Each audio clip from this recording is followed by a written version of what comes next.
नमस्कार, माझे नाव वेदांती प्रशांत चव्हाण आहे. मी केकेवाय इंग्लिश स्कूल येथे 6वीत शिकते. हॅलो मॅम, माझा असा प्रश्न आहे की वाव ग्रुप कशा प्रकारचे संघटन आहे आणि ते सुरू करण्यामागचा उद्देश काय आहे? नमस्कार वेदांती.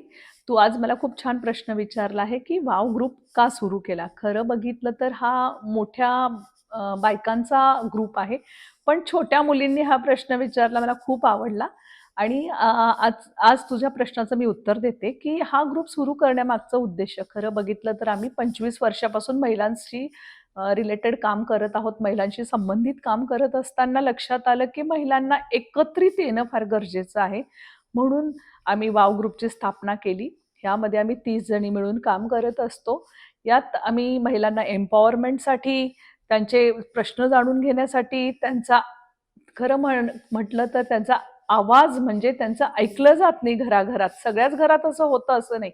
म्हणून त्यांना एकत्रित आणून त्यांच्या समस्या सोडवण्यासाठी आणि सगळ्या मिळून आम्ही एक सामाजिक कार्य करण्यासाठी हा ग्रुप स्थापन केला आहे. यामध्ये विविध अंग आम्ही तयार केलेली आहेत. जसं आम्ही वाव बिझनेस फोरम चालवतो. वाव बिझनेस फोरममध्ये हे ज्या आमच्या ग्रुपमध्ये किंवा ग्रुपच्या व्यतिरिक्त ज्या महिला आहेत त्यांच्यासाठी बिझनेस अपॉर्च्युनिटी त्यांनी ज्या स्वीकारल्या आहेत त्यांना पुढे कसं नेता येईल त्यासाठी हा ग्रुप आहे. त्यामध्ये त्यांचं ट्रेनिंग सुरू असतं. त्यांच्याकडून एकमेकांचा बिझनेसची देवाणघेवाण होते. दुसरं आहे वाव डिस्कशन फोरम. यामध्ये अशाच विविध विचारांची देवाणघेवाण सुरू असते. रोज आम्ही एक ग्रुपवरती चर्चा करत असतो. ऑफलाईन सेशन्स पण असतात आमचे. माझे नाव अवनी संदीप जोशी. मी केकेवाय इंग्लिश स्कूल इयत्ता 6वीची विद्यार्थिनी. हॅलो मॅम, माझा असा प्रश्न आहे की गणेशाची मूर्ती स्थापन करताना धातूचीच मूर्ती का वापरावी? हॅलो अवनी, तू पण एक खूप छान प्रश्न विचारला आहेस मला की धातूचाच गणपती बाप्पा का बसवावा. तर हा प्रोजेक्ट आम्ही घेऊन आलोय. त्या संदर्भात तू खूप छान प्रश्न विचारला आहे. तर धातूचाच का बसवावा.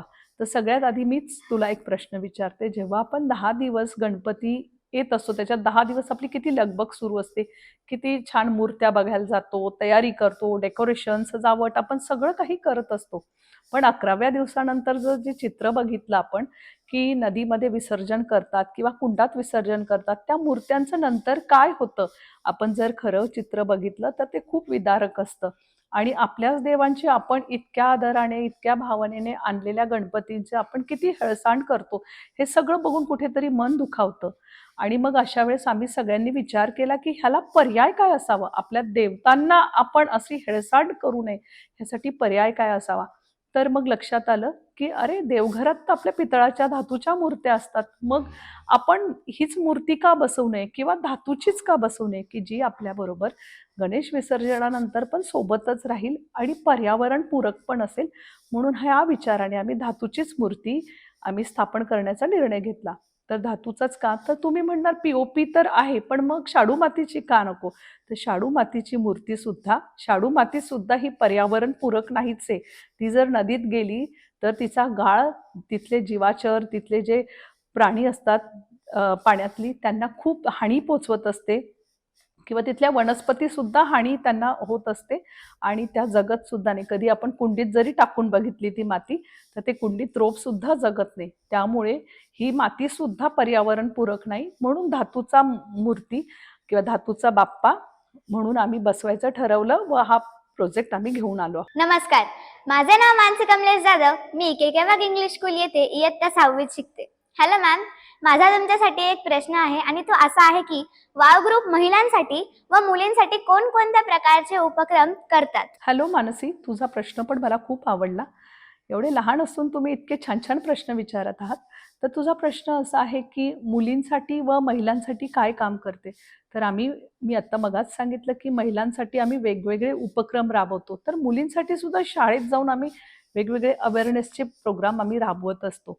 तर महिलांसाठी आम्ही सांगितलं की त्या ज्या व्यवसाय करतात त्यासाठी किंवा एम्पॉवरमेंटसाठी आम्ही प्रयत्न करत असतो. दुसरी गोष्ट म्हणजे आम्ही त्यांच्या बिझनेसची ग्रोथ जशी व्हावी तशी त्यांची वैचारिक ग्रोथसुद्धा व्हावी यासाठी डिस्कशन फोरम आहे आमचं. नंतर वेगवेगळे हेल्थ चेकअप कॅम्प्स असतात. मानवतासोबत आमचे ब्रेस्ट कॅन्सर अवेअरनेस असे विविध प्रोग्राम आम्ही राबवत असतो. आणि मुलींसाठी सुद्धा शाळेत आम्ही जसं नगरपालिकेच्या शाळेत आहेत किंवा झेडपी स्कूल आहेत तिथे सुद्धा आम्ही मुलींसाठीही मदत करत असतो. आणि सगळ्यात शेवटी म्हणजे मला हे सांगावंसं वाटतं, की अजून जर वाव ग्रुप बाबतीत तुम्हाला काही प्रश्न असतील किंवा कसं वाव ग्रुपला जॉइन करता येईल, तर ह्या चॅनलच्या माध्यमातून तुम्ही आम्हाला नक्कीच जॉइन करू शकतात आणि काही प्रश्न असतील तर पुन्हा आम्हाला विचारा नक्कीच. Thank you.